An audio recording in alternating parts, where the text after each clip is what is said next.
Hello, my name's Roger Watson and welcome to the Jan Podcast. These occasional podcasts will be a miscellany of my reflections on working as an editor-in-chief, some hot topics in academic publishing and occasional contributions from guest editors. This is the Jan Podcast of 13th of July 2018. PubPeer. Never heard of it? You have now. This is Roger Watson, the editor-in-chief of the Journal of Advanced Nursing, and this is my entry to Nurse, Author and Editor in 2016, Volume 26, Issue 1, and it's number 2 in that issue. PubPeer is nothing if not controversial. Until the editor of Nurse, Author and Editor asked me to look at it and comment, I'd never heard of it. Described in terms of its threat in his editorial Vigilante Science, Michael Blatt, editor of Plant Physiology, described it as the most serious and described it as a brand of vigilante science. Strong words when juxtaposed with PubPeer's own description on its About page as seeking to create an online community that uses the publication of scientific results as an opening for fruitful discussion among scientists. This notion of PubPeer as vigilante has been emphasised recently by a posting on Retraction Watch by its founders, where they posted a retraction to their own advice about dealing with suspected unethical practice by authors. Instead of alerting editors and ask them to manage the issue, which would be in line with the Committee on Publication Ethics guidelines, they say that those who suspect unethical practice should contact the author's institution directly, and they also advise the use of PubPeer. So what is PubPeer? PubPeer is a facility for online post-publication comment on scientific articles. The landing page for PubPeer introduces the venture as the Online Journal Club, with a large search box where articles may be found using a range of parameters, such as the Digital Object Identifier, the PubMed ID, and keywords or author names.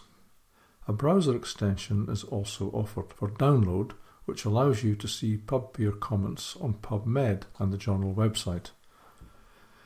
Below the search box is a range of links including About, the PubPeer blog and a list of journals.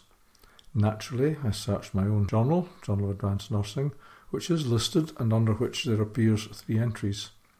The facility to find a journal is quite clumsy as journals cannot be found by name using the search facility on the landing page and can only be found by scanning a list of several hundred journals. However, for a casual encounter such as mine, the list is quite useful as the number of entries related to any journal is given in brackets. It appears that the list is only populated by journals which have PubPeer comments and thus can be expected to grow. A quick scan of the list suggests that the majority of journals have only a single entry, but some have impressive entries in double figures. Presumably, some of these superficial statistics are related to the number of articles published by a journal, and, as is clear by clicking on a journal and being taken to the entries, some of these are multiple comments on the same article. The way PubPeer works is that the article authors are automatically informed if a comment about one of their articles appears on the website, and PubPeer attempts to get the first and last authors to reply. It was very hard to tell from my cursory inspection of comments just how often authors took the opportunity to reply. It was clear, however, that most of the comments were negatively critical of published articles, and the anonymity of the comments compounded the issue of identifying the commenters. Otherwise, the blog seems to be entirely populated by PubPeer, and thereby is mainly an apologetic for the existence and modus operandi of the site. Contained therein is a history of PubPeer, open letters to editors, and a justification of the anonymous nature of the operation.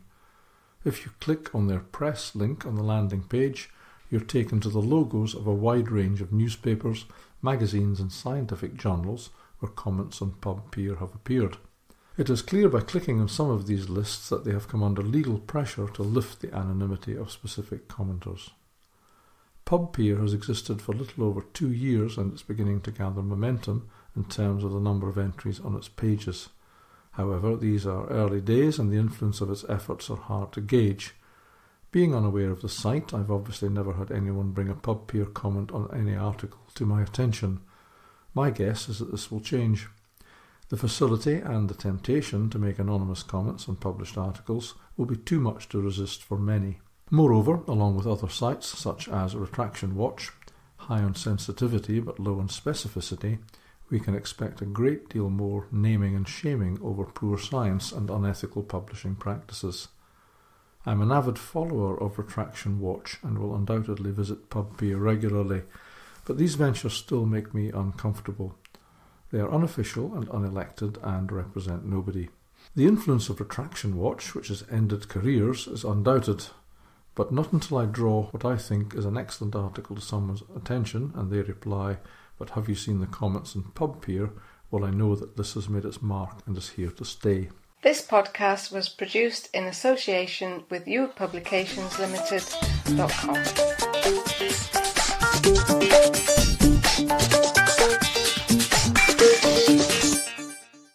do